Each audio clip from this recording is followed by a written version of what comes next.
Tengo 67 años y acabo de enterrar al amor de mi vida.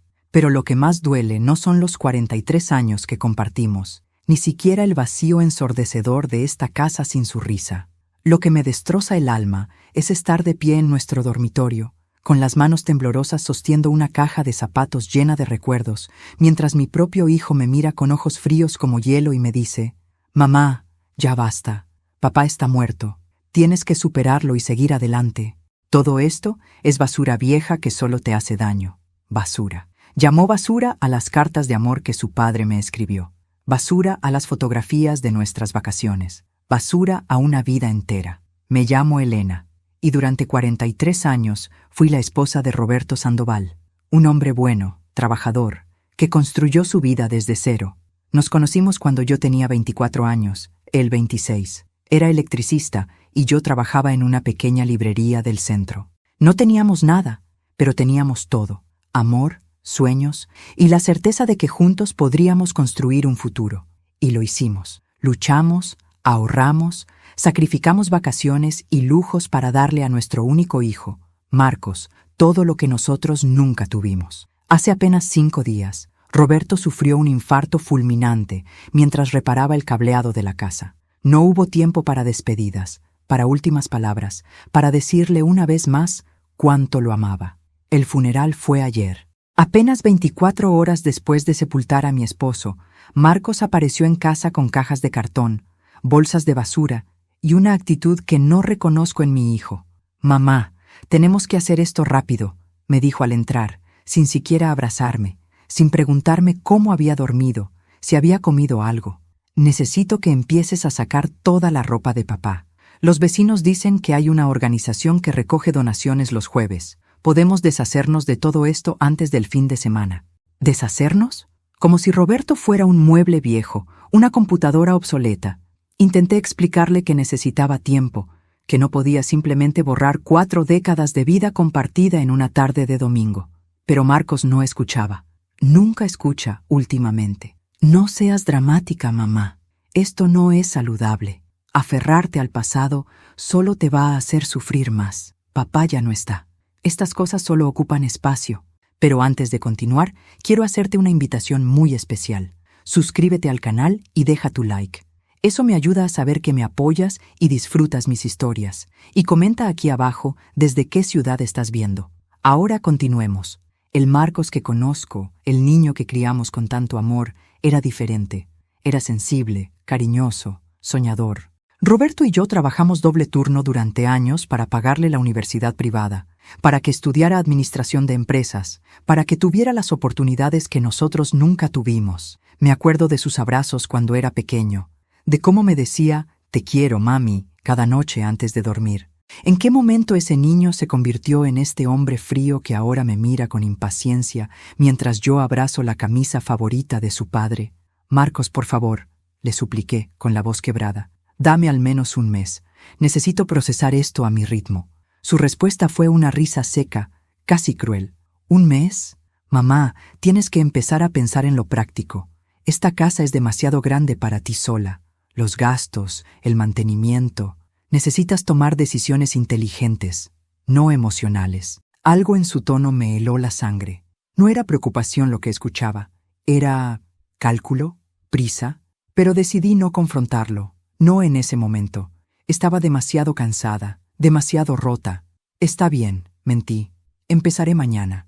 Esa noche, cuando Marcos finalmente se fue prometiendo volver al día siguiente para ayudarme, me quedé sola en el silencio pesado de esta casa que ahora se siente como un mausoleo. Me serví una taza de té que no pude beber y subí al dormitorio que Roberto y yo compartimos durante tantos años. Su lado de la cama seguía intacto, su almohada aún conservaba la forma de su cabeza. Me senté ahí y lloré hasta quedarme sin lágrimas. Fue entonces cuando decidí empezar por el closet, no porque Marcos me lo hubiera ordenado, sino porque necesitaba sentir cerca a Roberto. Cada camisa que sacaba traía un recuerdo. Esta la usó en nuestro aniversario número 25, aquella en el bautizo de nuestra sobrina, esa otra en su último cumpleaños. Doblaba cada prenda con cuidado, como si con ello pudiera mantenerlo vivo de alguna manera. Al fondo del closet, detrás de las chaquetas de invierno, encontré su vieja maleta de cuero marrón, esa que usaba para sus viajes de trabajo cuando Marcos era pequeño. Hacía años que no la veía. Estaba polvorienta, rayada por el tiempo. Cuando la bajé del estante superior, algo cayó al suelo. Un sobre blanco, sin sello ni dirección. Solo mi nombre escrito con la letra inconfundible de Roberto. Elena. Con las manos temblando, abrí el sobre. Dentro había una hoja de papel doblada. Reconocí inmediatamente el cuaderno del que había sido arrancada, el mismo en el que Roberto hacía sus cálculos de trabajo. La nota era breve, pero cada palabra cayó sobre mí como piedras. Querida Elena, mi amor eterno, si estás leyendo esto, significa que ya no estoy contigo. Perdóname por no haber tenido el valor de decirte esto en vida. Perdóname por protegerte del dolor, cuando quizás debí prepararte para él. Revisa mi maleta. La verdad está dentro. Todo lo que necesitas saber, todas las respuestas a las preguntas que sé que tendrás, están ahí. No confíes ciegamente. No tomes decisiones apresuradas. Y por favor, mi amor, protege lo que construimos juntos. Te amo hoy y siempre, Roberto. Mis manos temblaban tanto que casi no podía sostener el papel. ¿Qué verdad? ¿Qué preguntas? ¿De qué necesitaba protegerme? Roberto nunca fue dramático ni misterioso. Si dejó esta nota, tenía una razón urgente. Coloqué la maleta sobre la cama y observé sus cierres oxidados. Por un momento dudé. Parte de mí quería creer que dentro solo encontraría documentos antiguos, papeles sin importancia. Pero algo en mi pecho, una intuición maternal mezclada con el miedo, me decía que lo que estaba a punto de descubrir cambiaría todo. Abrí la maleta. Dentro de la maleta no había ropa ni recuerdos sentimentales. Había secretos, documentos organizados en carpetas de colores, cartas atadas con ligas, fotografías que nunca había visto, y un cuaderno negro de pasta dura con las iniciales de Roberto grabadas en dorado. Mi corazón latía tan fuerte que podía escucharlo en el silencio de la habitación. La primera carpeta era azul. La abrí con dedos temblorosos. Contenía extractos bancarios de los últimos 2 años, pero no de nuestras cuentas conjuntas, sino de una cuenta que Roberto había abierto a su nombre. Nunca me había ocultado dinero. Siempre fuimos transparentes en nuestras finanzas. ¿Por qué esto? Al revisar los movimientos, vi depósitos regulares de su salario, pequeñas cantidades que había estado apartando mes tras mes. En la última página había una nota escrita a mano. Para Elena. Por si acaso, cuenta protegida. Marcos no tiene acceso. ¿Por si acaso qué? ¿Y por qué especificar que Marcos no tenía acceso? Un escalofrío recorrió mi espalda. La segunda carpeta era roja. Contenía correos electrónicos impresos. El primero era de Marcos, enviado hace 6 meses a Roberto. Papá, necesitamos hablar seriamente sobre mamá y tu situación. A tu edad, deberías estar pensando en simplificar las cosas. La casa es demasiado grande, los gastos de mantenimiento son absurdos. He hecho números y sería más sensato vender ahora que el mercado está bien. Puedo encargarme de todo. Tú solo tienes que firmar. Es por el bien de todos. La respuesta de Roberto fue cortante. Marcos, tu madre y yo vivimos en esta casa hace 35 años. Aquí naciste tú. Aquí construimos nuestra familia. No vamos a vender nuestra casa. Y no necesito que te encargues de nada. Cuando tu madre y yo decidamos algo así, seremos nosotros dos quienes lo decidamos. Juntos. Había más correos. Marcos insistiendo, Roberto negándose cada vez con más firmeza. En el último, fechado apenas 2 meses antes de la muerte de Roberto, mi hijo escribió algo que me congeló la sangre. No entiendes, papá. No estás siendo racional. Tu salud no está bien, mamá necesitará apoyo, y yo soy quien va a tener que cargar con todo esto. Solo estoy tratando de planear con anticipación. Pero si prefieres ser terco, allá tú. Cuando las cosas se compliquen, no digas que no te lo advertí. ¿Cómo sabía Marcos que la salud de Roberto no estaba bien? Roberto nunca mencionó problemas de salud. O sí lo hizo y yo no presté atención. Las lágrimas comenzaron a nublar mi vista. Tomé el cuaderno negro con manos temblorosas. En la primera página, con la letra cuidadosa de Roberto, decía: para Elena, mi amor.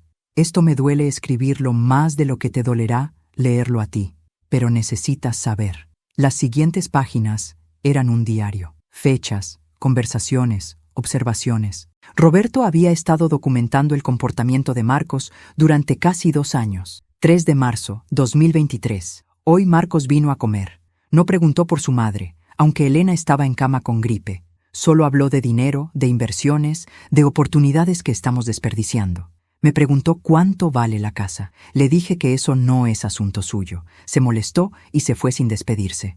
15 de junio, 2023. Marcos llamó preguntando si habíamos hecho testamento. Dijo que es responsabilidad de adultos tener todo en orden. Le expliqué que sí tenemos testamento, pero no le di detalles. Insistió en saber. Tuve que ser firme. Elena no se dio cuenta de la tensión porque estaba en el jardín. 2 de septiembre, 2023. Descubrí algo horrible. Elena no lo sabe. Marcos ha estado llamando a mi hermano Tomás, diciéndole que estoy senil, que estoy perdiendo la cabeza, que Elena me está controlando. Tomás me llamó preocupado. Tuve que explicarle que todo es mentira. ¿Por qué mi hijo diría esas cosas? Dejé caer el cuaderno y me llevé las manos a la boca para ahogar un sollozo. No podía ser cierto. Mi Marcos, el niño que cargaba en mis brazos, que lloraba cuando veía películas tristes, que me prometió cuidarme cuando fuera grande. ¿Por qué haría algo así? Recordé cuando Marcos tenía 8 años. Roberto había perdido su empleo y pasamos 6 meses muy difíciles. Una noche, escuché ruidos en la cocina. Bajé y encontré a Marcos con su alcancía rota en el suelo, monedas esparcidas por todas partes. «Mami», me dijo con lágrimas en los ojos, «toma, es para ayudar a papi». Esa noche lo abracé y le prometí que todo estaría bien, que los papás estaban ahí para cuidarlo a él, no al revés. ¿Qué le pasó a ese niño? ¿En qué momento el amor se convirtió en codicia? Seguí leyendo el cuaderno.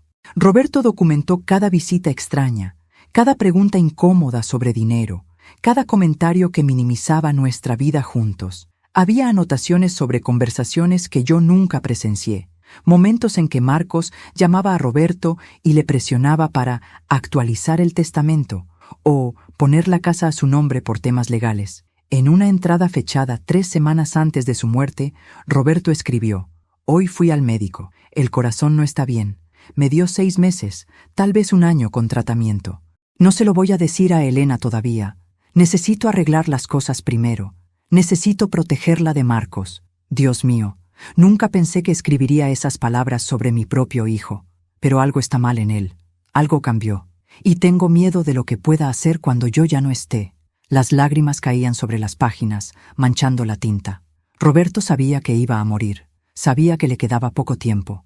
Y en lugar de decírmelo, en lugar de permitirme acompañarlo, despedirnos juntos, decidió usar sus últimos meses protegiéndome de nuestro propio hijo. Al final del cuaderno había una última entrada, escrita con letra temblorosa, fechada el día antes de su muerte. «Elena, mi amor eterno, si estás leyendo esto, perdóname. Perdóname por no ser más fuerte, por no confrontar a Marcos directamente, pero en estas carpetas está todo. La verdad sobre quién es ahora nuestro hijo. En la carpeta verde están los documentos legales. Todo está protegido.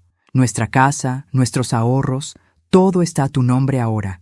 Marcos no puede tocarlo. Pero ten cuidado. Sé más fuerte de lo que yo fui. No dejes que su frialdad te confunda con amor. Te amo. Siempre». Abracé el cuaderno contra mi pecho y lloré como no había llorado ni siquiera en el funeral. Roberto murió cargando este peso solo, protegiéndome hasta su último aliento. Y yo, ciega en mi amor maternal, no vi nada. Pero ahora sí veía, y lo que veía me aterraba. No pude dormir esa noche. Cada vez que cerraba los ojos, veía la letra de Roberto en ese cuaderno, cada palabra una puñalada en el corazón. Me levanté al amanecer, con los ojos hinchados y el alma destrozada, pero con algo nuevo creciendo dentro de mí, una necesidad urgente de entender. Si Roberto se había tomado el trabajo de documentar todo esto, había más verdades que descubrir. Volví a la maleta.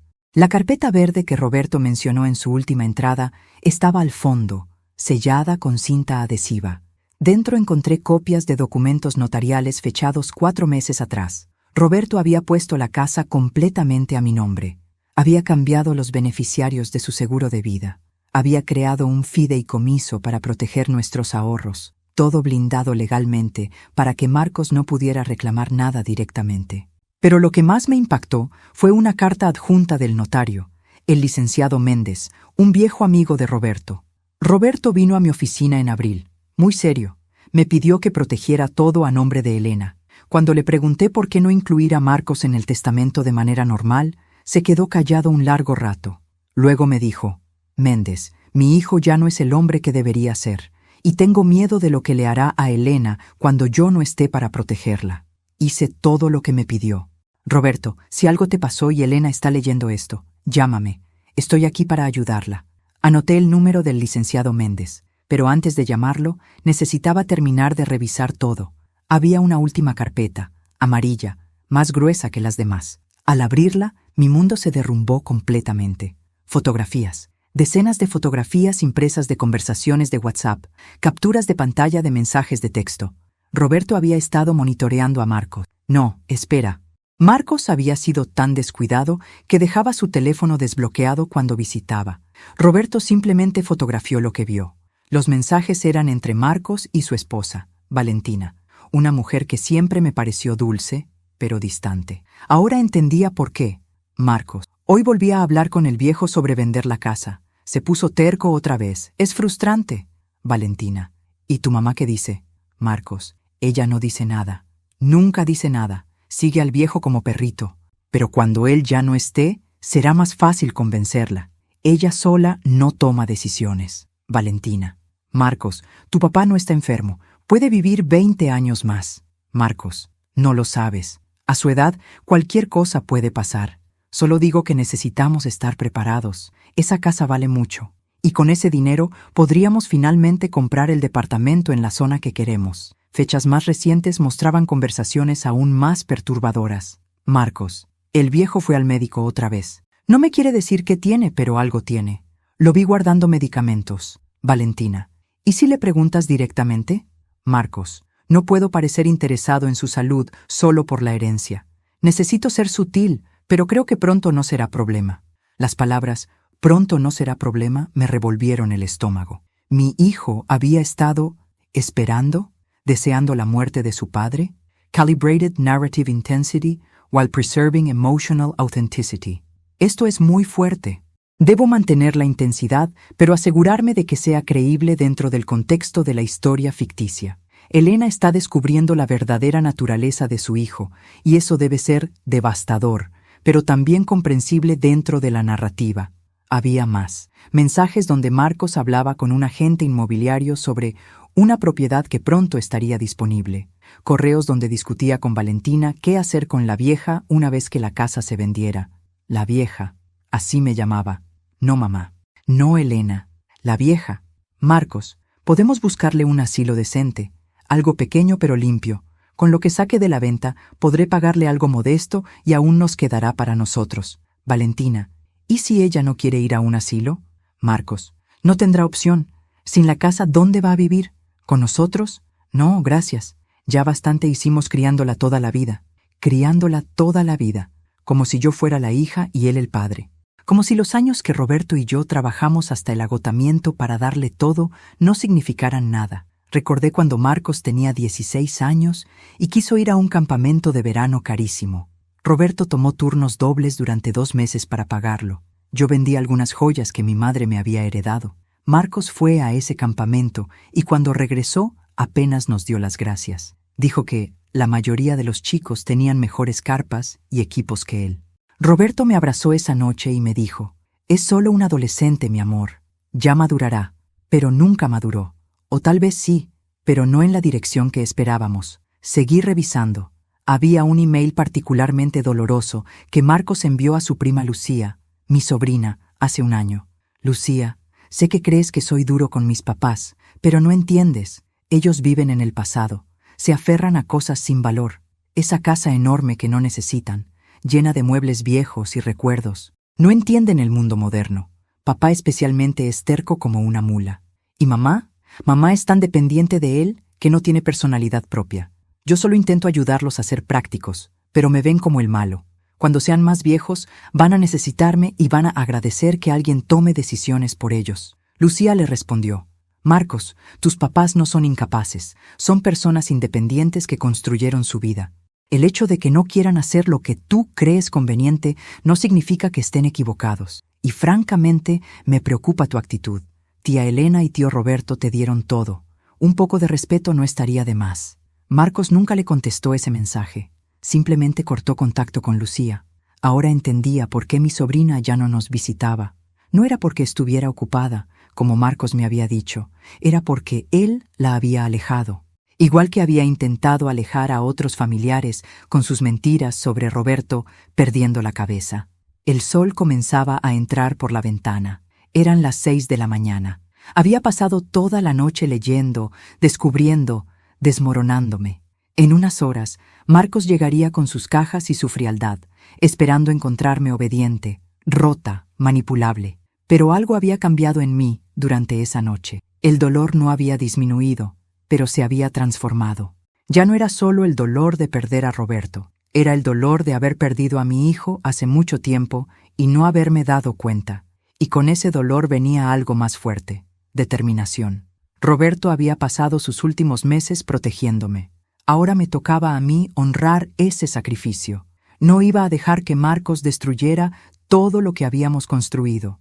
No iba a ser la vieja que se deja llevar a un asilo sin luchar. Guardé todo en la maleta y la escondí en el sótano, detrás de cajas viejas donde Marcos nunca miraría. Luego subí, me duché, me vestí y me preparé un café fuerte. Cuando Marcos tocó el timbre a las 9 en punto, abrí la puerta con una sonrisa que no llegó a mis ojos. «Buenos días, hijo. Pasa». Marcos entró a la casa con esa seguridad arrogante que antes yo confundía con madurez. Traía más cajas de cartón bajo el brazo y una lista en su teléfono. Una lista. Como si vaciar la vida de su padre fuera un trámite administrativo. «Bien, mamá. Veo que ya estás lista». «Perfecto. Empecemos por el dormitorio. Es lo más importante». Se detuvo y me miró con esa expresión que ahora reconocía. Impaciencia apenas disfrazada de preocupación. «¿Dormiste bien?» «Como pude», respondí, manteniendo la voz neutral. «El café está recién hecho si quieres». «No tengo tiempo. Necesito estar en la oficina a mediodía. Vamos, mientras más rápido terminemos esto, mejor». Mientras subíamos las escaleras, lo observé. Realmente lo observé, tal vez por primera vez en años. ¿Cuándo había dejado de mirarlo como mi hijo y empezado a verlo como un extraño? Vestía un traje caro, zapatos italianos, reloj suizo. Todo comprado con el dinero de su trabajo en finanzas, un trabajo que conseguí porque Roberto conocía al dueño de la empresa y le pidió el favor. Pero Marcos nunca mencionaba eso. En su narrativa, todo lo había logrado solo. «Mamá, ¿me estás escuchando?» Su voz cortante me trajo de vuelta. «Perdón, ¿qué decías?» «Dije que necesito que seas práctica. Sé que esto es difícil, pero quedarte con toda esta ropa no va a traer a papá de vuelta. Donarla es lo correcto. Hay gente que la necesita». Lo correcto. Qué fácil era para él decidir qué era correcto cuando no era su dolor el que estaba en juego. «Marcos», dije lentamente, «necesito preguntarte algo. ¿Por qué tanta prisa?» Su mandíbula se tensó. Apenas un segundo, pero lo vi. «No es prisa, mamá. Es sentido común. Entre más tiempo pase, más difícil será para ti. Es mejor arrancar la curita de un jalón». «¿La curita?», repetí, sintiendo cómo la rabia comenzaba a hervir bajo mi aparente calma. «Tu padre murió hace 5 días. No es una curita, Marcos. Es mi vida entera. Exactamente mi punto. Por eso necesitas empezar a construir una nueva vida. Una vida que no gire alrededor de cosas muertas». «Cosas muertas». Llamó a su padre cosas muertas. Tragué el nudo en mi garganta y asentí, fingiendo docilidad. «Tienes razón. Empecemos». Abrí el closet y comencé a sacar ropa. Marcos agarró una caja y empezó a meter camisas sin cuidado, arrugándolas, sin doblarlas siquiera. Cada prenda que tiraba era como una bofetada. «Mamá, hay algo más de lo que necesitamos hablar», dijo sin mirarme, concentrado en su tarea. Esta casa. Ahí estaba. Lo que había estado esperando desde que leí los mensajes. «¿Qué pasa con la casa?» «Es demasiado grande para ti sola. Los gastos de mantenimiento, los impuestos, la luz, el agua, todo eso va a caer sobre ti ahora. Sin el sueldo de papá, ¿cómo piensas mantenerla? Tu padre dejó ahorros y tengo mi pensión». Marcos dejó escapar una risa despectiva. «Mamá, seamos realistas. Los ahorros de papá no son suficientes para mantener una casa así por años. Y tu pensión es ridícula. Trabajaste medio tiempo toda tu vida porque papá insistió en que te quedaras en casa conmigo. La forma en que lo dijo, con ese tono de reproche, como si Roberto me hubiera limitado en lugar de apoyarme. La verdad era que yo elegí trabajar medio tiempo cuando Marcos era pequeño porque quería estar ahí para él, para llevarlo a la escuela, ayudarlo con las tareas, preparar sus comidas favoritas. Sacrifiqué mi carrera por mi hijo, y ahora él lo usaba en mi contra. He estado hablando con un agente inmobiliario, continuó, sacando su teléfono. El mercado está excelente ahora. Podríamos vender en menos de 2 meses. Con el dinero de la venta, puedes comprar algo pequeño, un departamento cómodo, moderno, sin tantos gastos, y te sobraría dinero para vivir tranquila. No quiero vender la casa, Marcos. Su rostro se endureció. No estás pensando claramente. Es el duelo. Pero yo sí puedo pensar con claridad. Y como tu hijo, es mi responsabilidad ayudarte a tomar las decisiones correctas. Soy perfectamente capaz de tomar mis propias decisiones. ¿En serio? Se volvió hacia mí con una expresión que me heló. Mamá, has dependido de papá toda tu vida. Él tomaba todas las decisiones importantes, las finanzas, las inversiones, todo. Tú solo existías a su lado. No te estoy insultando, es la verdad.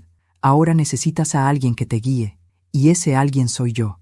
En ese momento, vi con claridad cristalina lo que Roberto había visto. Mi hijo no solo me consideraba incapaz, me despreciaba, me veía como un peso, un estorbo, algo que manejar. Recordé cuando Marcos tenía 12 años y suspendió matemáticas. Roberto quería castigarlo, quitarle los videojuegos, pero yo intercedí. Déjame ayudarlo a estudiar, le dije a Roberto. Solo necesita más apoyo. Pasé 2 meses ayudándolo cada tarde con sus tareas. Marcos aprobó el año con buenas notas. Cuando recibió su boleta de calificaciones, me abrazó y me dijo, «Gracias, mami, eres la mejor». Roberto me miró con orgullo. «¿Ves?», me dijo, «eres más fuerte de lo que crees». ¿En qué momento ese niño agradecido se convirtió en este hombre que me llamaba incapaz? «Marcos», dije, manteniendo la voz firme, «esta conversación se acabó. No voy a vender la casa. Esta es mi decisión». Su expresión se oscureció. «Estás siendo irracional. Estoy siendo clara. Esta es mi casa. Tu padre me la dejó a mí, y no está en venta». «¿Papá te la dejó a ti?», repitió con un tono peligroso. «¿Cómo sabes eso? ¿Ya revisaste el testamento?» «Maldición». Había dicho demasiado. El notario me llamó. Mentí rápidamente. Procedimiento estándar. Marcos me estudió con ojos entrecerrados. ¿Qué notario? ¿El licenciado Méndez? Sí. Ese viejo chismoso siempre fue demasiado cercano a papá. Escupió las palabras con veneno. Seguro le llenó la cabeza de ideas. ¿Sabes qué, mamá? Voy a ir personalmente a hablar con él. Hay leyes. Tengo derechos como hijo único. Marcos. No, mamá. Basta. Has estado muy rara desde ayer. ¿Qué no me estás diciendo? El aire entre nosotros se volvió denso, peligroso. Marcos me miraba con desconfianza ahora, tratando de descifrar qué sabía yo. Y yo lo miraba viendo finalmente al extraño en que se había convertido. «No te estoy diciendo nada porque no hay nada que decir», respondí. «Ahora, si me disculpas, estoy cansada». «Puedes irte». «¿Irme? No he terminado». «Sí has terminado. Por hoy. Vete, Marcos». Nos miramos fijamente. Pude ver el cálculo detrás de sus ojos, decidiendo si presionar más o retirarse. Finalmente, agarró su saco. «Está bien, pero volveré mañana. Y vamos a terminar esta conversación, mamá, te guste o no». Salió dando un portazo que hizo temblar los marcos de las ventanas. Solo cuando escuché su auto alejarse, me permití temblar. Después de que Marcos se fue, mis piernas apenas me sostenían. Me dejé caer en el sofá de la sala.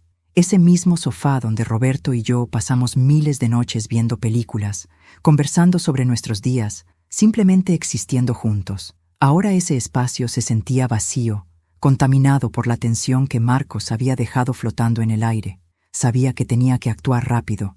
Si Marcos iba a hablar con el licenciado Méndez, necesitaba hablar con él primero. Marqué el número que había anotado. «Bufete Méndez. Buenos días». «Buenos días». «Habla Elena Sandoval. Necesito hablar con el licenciado Méndez urgentemente. Es sobre mi esposo, Roberto». Hubo una pausa. «Señora Sandoval, el licenciado estaba esperando su llamada. La comunico de inmediato». Menos de 10 segundos después, escuché la voz cálida del licenciado Méndez, un hombre que conocía a Roberto desde la preparatoria. «Elena, querida, lo siento muchísimo por Roberto. Era mi mejor amigo. Lo sé, licenciado. Por eso necesito hablar con usted. Encontré la maleta. Un suspiro profundo del otro lado de la línea. Entonces ya sabes. Dios mío, Elena, cuánto quería Roberto que nunca tuvieras que abrir esa maleta. Pero también sabía que probablemente sería necesario. Licenciado, ¿qué tanto sabía Roberto? ¿Qué tanto le contó? Todo. Me lo contó todo. Y hay cosas que aún no descubriste en esa maleta. ¿Revisaste el compartimento secreto? Mi corazón dio un vuelco. ¿Qué compartimento secreto? La maleta tiene un doble fondo. Roberto la mandó modificar específicamente para esto. Presiona las esquinas interiores simultáneamente. Se abrirá. Corrí al sótano, recuperé la maleta y seguí sus instrucciones. Con un clic suave, el fondo de la maleta se levantó, revelando un espacio oculto. Dentro había una memoria USB, más documentos y una grabadora de voz antigua. ¿Lo encontraste?, preguntó el licenciado. Sí, hay una memoria USB y una grabadora. Elena, escucha con mucho cuidado lo que voy a decirte. Roberto vino a verme 3 semanas antes de morir. Me dijo que sospechaba que Marcos estaba planeando algo. Había encontrado documentos en el estudio de Marcos durante una visita. Documentos sobre declaraciones de incompetencia mental, sobre cómo obtener poder notarial sobre padres ancianos, sobre procedimientos legales para forzar ventas de propiedades. Sentí que el piso se movía bajo mis pies. No, no puede ser. Roberto fotografió todo. Está en esa memoria USB. También grabó conversaciones. Legalmente no podríamos usar esas grabaciones en corte sin el consentimiento de ambas partes, pero Roberto no las hizo para uso legal. Las hizo para ti, para que entendieras con quién estabas tratando. ¿Por qué Roberto no me dijo nada? ¿Por qué cargó con esto solo? La voz del licenciado se quebró un poco. Porque te amaba, Elena. Porque sabía que tú amabas a Marcos con todo tu corazón, y no quería destrozarte mostrándote la verdad mientras él pudiera protegerte. Su plan era arreglar todo legalmente, blindar todo a tu nombre, y luego, si era necesario, confrontar a Marcos. Pero el infarto fue inesperado. Su corazón no aguantó. Las lágrimas corrían por mi rostro. ¿Qué hago ahora? Escucha todo lo que está en esa memoria. Escucha las grabaciones. Y luego, mañana a primera hora, ven a mi oficina. Necesitamos revisar juntos todos los documentos legales y planear los siguientes pasos. Marcos va a intentar pelear el testamento, de eso no tengo duda. Pero Roberto se aseguró de que no tuviera base legal. Todo está en orden. Colgamos. Con manos temblorosas, inserté la memoria USB en la laptop de Roberto. Había carpetas organizadas meticulosamente, fotografías, documentos, grabaciones de audio, video. ¿Video? Roberto había grabado video. Antes de continuar, dime aquí en los comentarios qué te está pareciendo esta historia hasta ahora y qué harías tú en el lugar de ellos. No salgas del video, porque lo que viene a continuación te va a poner la piel de gallina. Abrí la carpeta de video. Había un solo archivo, fechado 3 días antes de la muerte de Roberto. El título del archivo era simplemente «Para Elena. Ver primero». Hice doble clic. La imagen mostró a Roberto sentado en su estudio, en casa, mientras yo había salido a hacer compras. Se veía cansado, enfermo, más delgado de lo que recordaba. Sus ojos reflejaban un profundo dolor. «Elena, mi amor», comenzó, su voz ronca. «Si estás viendo esto, significa que ya no estoy contigo. Y significa que las cosas con Marcos se pusieron tan mal como temía. Necesito que seas fuerte ahora, más fuerte de lo que has sido nunca, porque lo que voy a mostrarte va a destrozarte». Se ajustó en la silla, claramente luchando con las palabras. «Hace 2 meses, Marcos me pidió que nos viéramos en un café. Sin ti. Dijo que necesitábamos hablar de hombre a hombre sobre mi salud y tu futuro. Yo ya sabía que mi corazón estaba fallando. Los doctores me habían dado menos de 1 año, pero no te lo había dicho porque quería arreglar las cosas primero». Roberto hizo una pausa, limpiándose los ojos. En ese café, Marcos me dijo algo que nunca olvidaré. Me dijo: «Papá, sé realista. No vas a vivir mucho más. Y cuando te vayas, mamá va a quedarse sola, confundida, vulnerable. Alguien tiene que tomar las riendas, y ese alguien soy yo. Así que necesito que firmes estos papeles». Y me mostró documentos, Elena.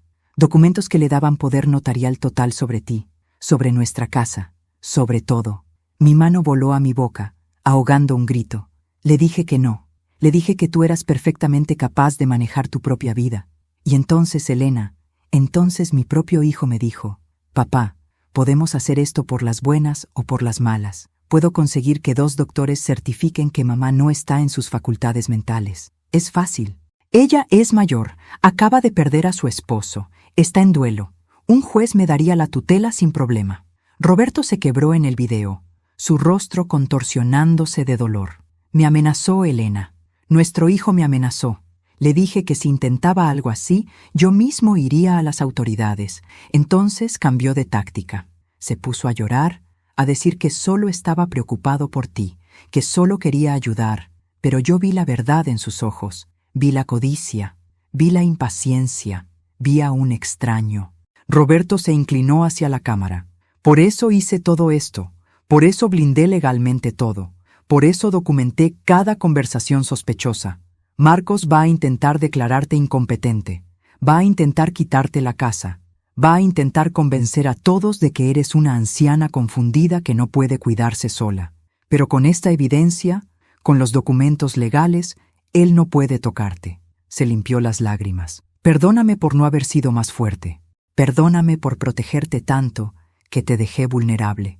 Pero ahora, mi amor, necesito que seas la mujer fuerte que siempre has sido, la que crió a nuestro hijo sola cuando yo trabajaba, la que mantuvo esta familia unida en los tiempos difíciles. Esa mujer sigue ahí, y ella es más fuerte que Marcos podrá ser jamás. El video terminó.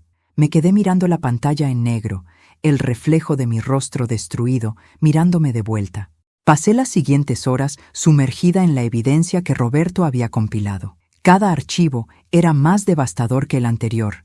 Las grabaciones de audio eran especialmente brutales. Roberto había grabado conversaciones telefónicas con Marcos usando una aplicación en su celular.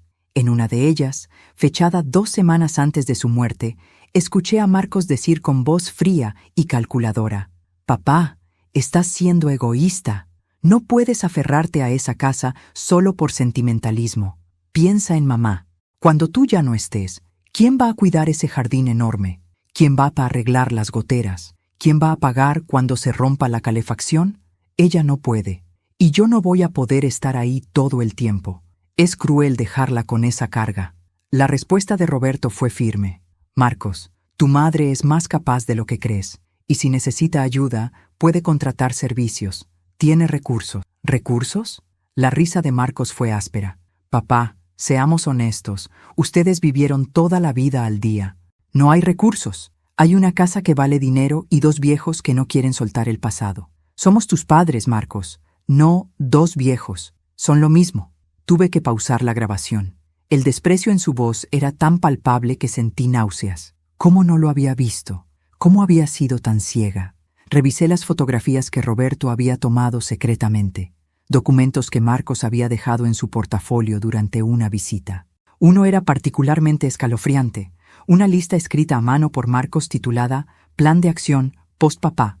Los puntos decían: esperar periodo de duelo apropiado, 3-4 semanas máximo. Comenzar conversación sobre venta de casa. Si hay resistencia, consultar con abogados sobre opciones de incompetencia. Contactar agente inmobiliario José Ramírez, ya hablé con él. Buscar opciones de residencias para adultos mayores. Transferir fondos a cuenta controlada. Simplificar situación legal lo antes posible. Simplificar situación legal significaba simplificarme a mí, reducirme a un problema administrativo que resolver. Cerré la laptop y me quedé en silencio, sintiendo cómo algo fundamental se rompía dentro de mí. No era solo desilusión, era la muerte de una ilusión. Durante 67 años había creído en ciertos valores: familia, lealtad, amor incondicional. Había criado a mi hijo con esos valores. Le había enseñado que la familia era sagrada, que el dinero era secundario, que las personas importaban más que las cosas, y él había aprendido exactamente lo opuesto. Pero en medio de ese dolor devastador, algo más crecía, algo que no había sentido en décadas. Rabia, rabia pura, limpia, justificada.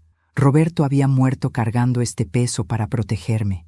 Había usado sus últimas energías, sus últimos días, documentando la traición de nuestro hijo para que yo pudiera defenderme. No iba a desperdiciar su sacrificio. Me levanté, me lavé la cara y me miré al espejo. La mujer que me devolvió la mirada tenía 67 años, ojos rojos de llorar y arrugas que contaban 4 décadas de vida compartida. Pero también tenía algo más, determinación férrea. Llamé al licenciado Méndez nuevamente. Licenciado, vi el video, vi todo. Necesito que me diga exactamente qué tengo que hacer. Elena, primero respira. Sé que esto es abrumador.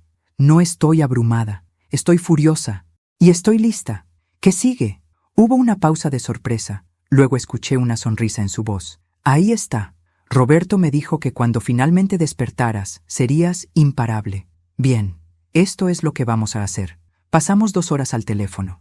El licenciado Méndez me explicó cada documento, cada salvaguarda legal que Roberto había establecido. La casa estaba completamente a mi nombre, con cláusulas que impedían su venta sin mi consentimiento exclusivo. Los ahorros estaban en un fideicomiso que solo yo podía acceder. El seguro de vida había sido pagado directamente a mi nombre. Roberto había sido meticuloso. Marcos va a intentar impugnar el testamento, explicó el licenciado. Va a alegar influencia indebida, que Roberto estaba enfermo y confundido cuando hizo estos cambios. Pero tengo documentos médicos de sus doctores certificando que Roberto estaba en completa posesión de sus facultades mentales cuando firmó todo. ¿Y si intenta lo que amenazó? ¿Lo de declararme incompetente? Para eso necesitaría evaluaciones psiquiátricas, y yo ya arreglé que mañana te vea la doctora Castellanos, una psiquiatra forense de mi confianza. Ella hará una evaluación completa que certificará tu completa competencia mental. Será un documento legal que Marcos no podrá combatir. ¿Roberto planeó todo esto? Hasta el último detalle, Elena. Tu esposo fue un hombre extraordinario. Colgamos con un plan claro. Al día siguiente iría al bufete, firmaría algunos documentos adicionales y me haría la evaluación psiquiátrica. Mientras tanto, debía actuar normal con Marcos, no dejar que supiera que yo sabía. Esa noche, mientras intentaba dormir, recordé algo que Roberto me dijo en nuestro 20º aniversario. Estábamos en la playa, viendo el atardecer, y él tomó mi mano. Elena, ¿sabes por qué me casé contigo?, me preguntó. ¿Por mi belleza deslumbrante?, bromeé. Por tu fuerza, respondió con seriedad. Porque vi en ti a una mujer que podía enfrentar cualquier tormenta, que podía ser suave y feroz al mismo tiempo. Nunca lo olvides, mi amor. Eres mucho más fuerte de lo que crees. En ese momento no entendí completamente sus palabras. Pensé que solo era un cumplido romántico. Pero ahora, 22 años después, entendía. Roberto siempre supo que algún día necesitaría esa fuerza, y había pasado nuestra vida juntos recordándomela, preparándome, aunque yo no lo supiera. A la mañana siguiente, Marcos llamó temprano. «Mamá, pasaré en 1 hora. Necesitamos terminar de empacar las cosas de papá y hablar seriamente sobre la casa». «Está bien, hijo», respondí con voz dulce, controlada. «Te espero». Cuando colgué, me miré nuevamente al espejo. Esta vez, la mujer que me devolvió la mirada sonreía. No una sonrisa feliz, sino una sonrisa de guerra. Roberto me había dado todas las armas que necesitaba. Ahora me tocaba usarlas. Marcos no sabía con quién estaba tratando, pero estaba a punto de descubrirlo. Marcos llegó puntual, como siempre. Traía su portafolio de cuero y esa expresión de eficiencia que había perfeccionado en sus años corporativos. Pero esta vez, algo era diferente. Había tensión en sus hombros, urgencia en sus movimientos. «Mamá, necesitamos hablar antes de hacer cualquier otra cosa», dijo sin saludarme siquiera. «Por supuesto, pasa a la sala». Nos sentamos uno frente al otro, como adversarios más que como madre e hijo. Marcos sacó su tablet y algunos papeles de su portafolio. «Hablé con el licenciado Méndez ayer», comenzó, su voz tensa. «Me dijo que papá hizo cambios en el testamento hace 4 meses, cambios significativos». «Así es. ¿Y no pensaste en decírmelo?» «No era mi información para compartir. Era de tu padre». Sus ojos se entrecerraron. «Todo está a tu nombre. La casa, las cuentas, todo. ¿Tú lo sabías?» «Ahora sí». «Eso no es justo, mamá. Soy su hijo. Tengo derecho». «¿Derecho a qué, Marcos?», lo interrumpí, mi voz aún calmada pero con un filo que él no esperaba. «¿Derecho a la casa que tu padre y yo construimos? ¿Derecho al dinero que ahorramos durante 40 años? ¿Derecho a venderlo todo antes de que su cuerpo se enfríe?» Se puso pálido. «Yo nunca dije, cuando el viejo ya no esté, será más fácil convencerla. Recité sus propias palabras. ¿Te suena familiar? El color desapareció completamente de su rostro. ¿Cómo? Esa casa vale mucho, y con ese dinero podríamos finalmente comprar el departamento en la zona que queremos. Continué, cada palabra como un cuchillo. Podemos buscarle un asilo decente, algo pequeño pero limpio. Marcos se puso de pie de golpe, su compostura desmoronándose. ¿Me espiaste?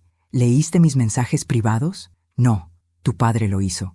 El silencio que siguió fue ensordecedor. ¿Papá me estaba espiando? No espiando, documentando. Cada conversación donde me llamaste la vieja, cada mensaje donde calculabas cuánto valía nuestra casa, cada plan que hiciste para deshacerte de mí en un asilo. Lo documentó todo, Marcos, todo. Se dejó caer de nuevo en el sillón, su rostro una máscara de shock. No entiendes, yo solo estaba siendo práctico. ¿Práctico? Mi voz subió por primera vez. ¿Planear cómo librarte de tu madre es ser práctico? ¿Contar los días hasta que tu padre muriera es ser práctico? Yo no conté los días. A su edad, cualquier cosa puede pasar. Solo digo que necesitamos estar preparados. Lo cité nuevamente. Eso le escribiste a Valentina. Tu padre estaba muriendo, Marcos. Sabía que le quedaban meses. Y tú, en lugar de acompañarlo, estabas haciendo listas de acción para después de su muerte.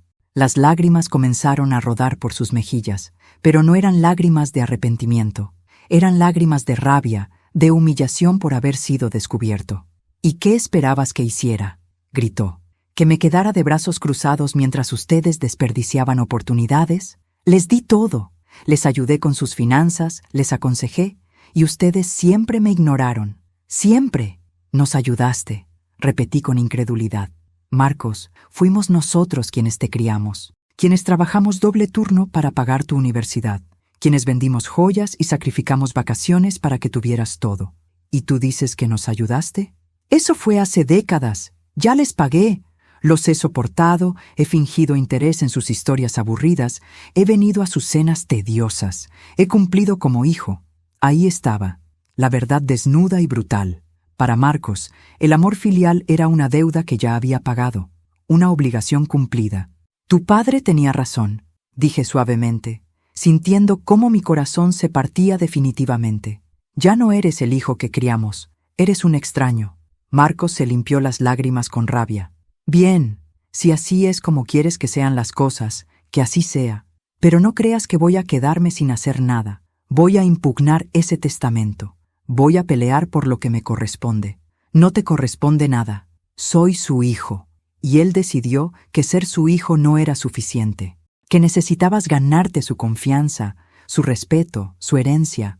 Y fallaste. Se puso de pie temblando de furia. Veremos qué dice un juez sobre eso. Adelante, dije, con una calma que me sorprendió incluso a mí. Llévalo a corte.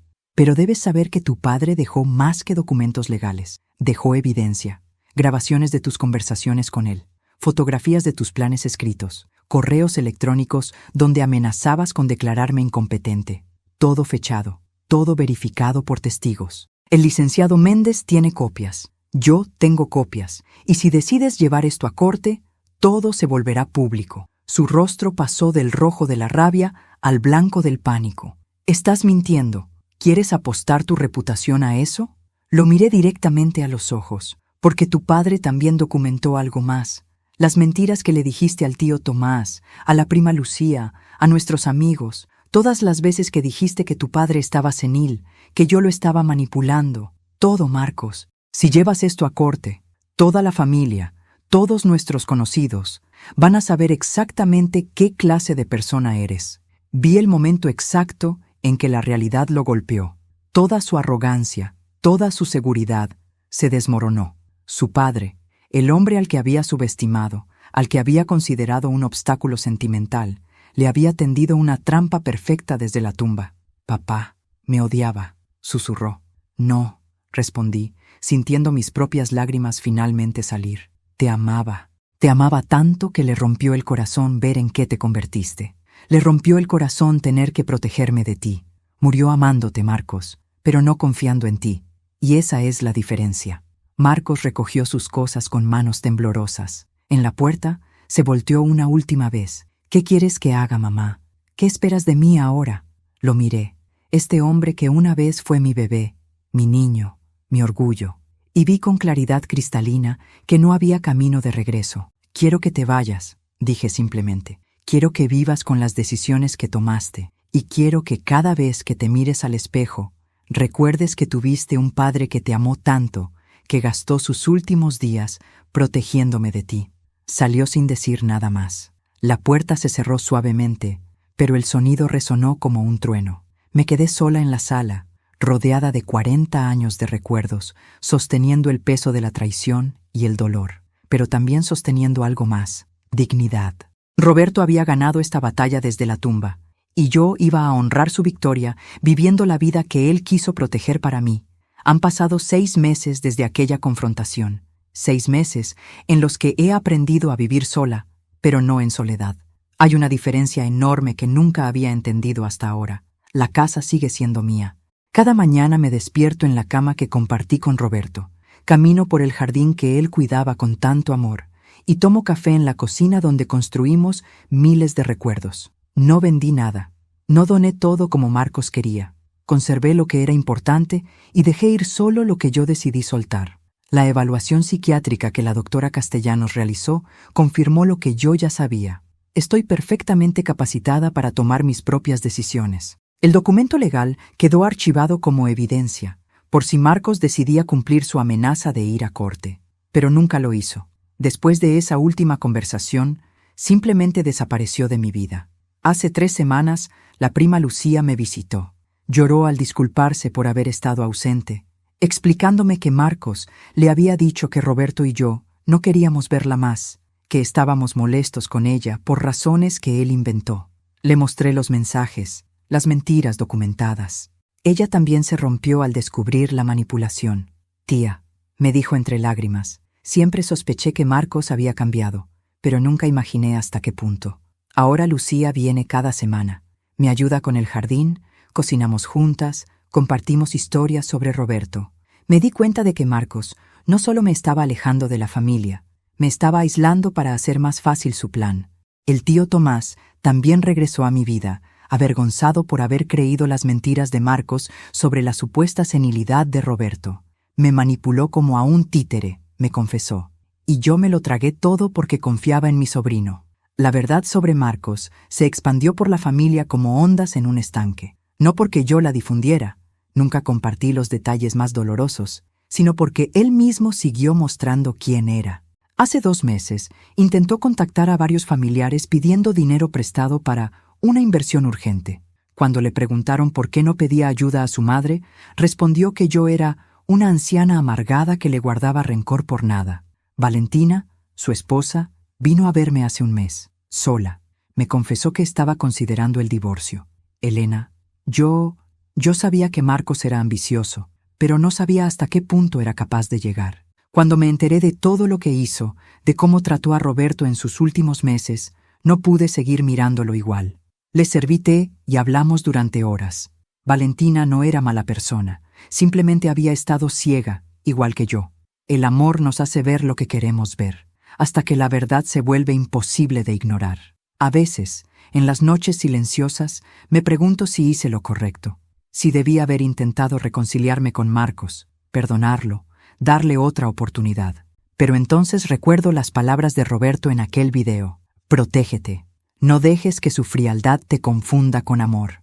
No he vuelto a saber de Marcos. Escuché por Lucía que perdió su trabajo por problemas de ética.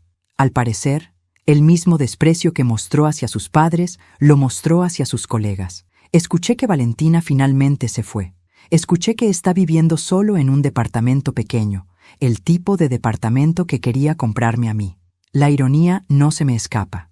Roberto me enseñó que el amor verdadero protege, incluso después de la muerte, que la familia no es solo sangre, sino respeto, gratitud, reciprocidad, y que a veces la mayor muestra de amor es dejar que las personas enfrenten las consecuencias de sus propias decisiones. Mi hijo eligió la codicia sobre el amor, eligió el dinero sobre la familia, eligió la manipulación sobre la honestidad, y ahora vive con esas elecciones. Yo elegí honrar la memoria de mi esposo, elegí mi dignidad, elegí vivir en la casa que construimos con amor, rodeada de personas que genuinamente me valoran. Tengo 67 años. Roberto ya no está físicamente a mi lado, pero su amor sigue protegiéndome, guiándome, recordándome cada día que soy más fuerte de lo que creía.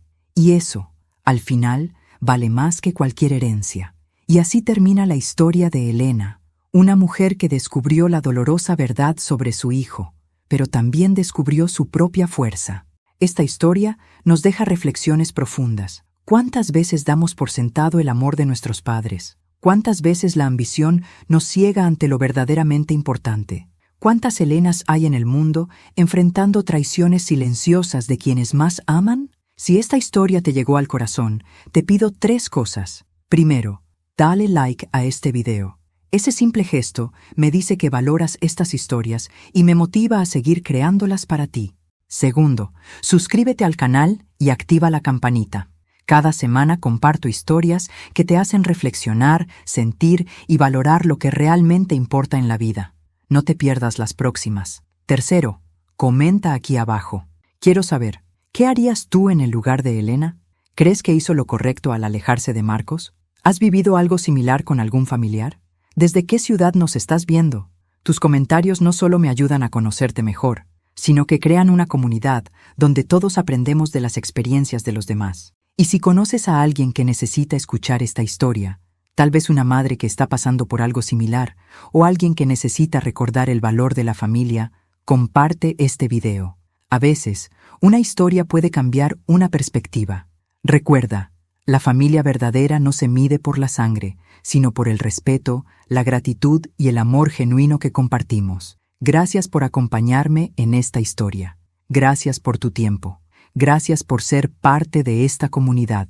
Nos vemos en el próximo video con una nueva historia que te tocará el corazón. Hasta pronto.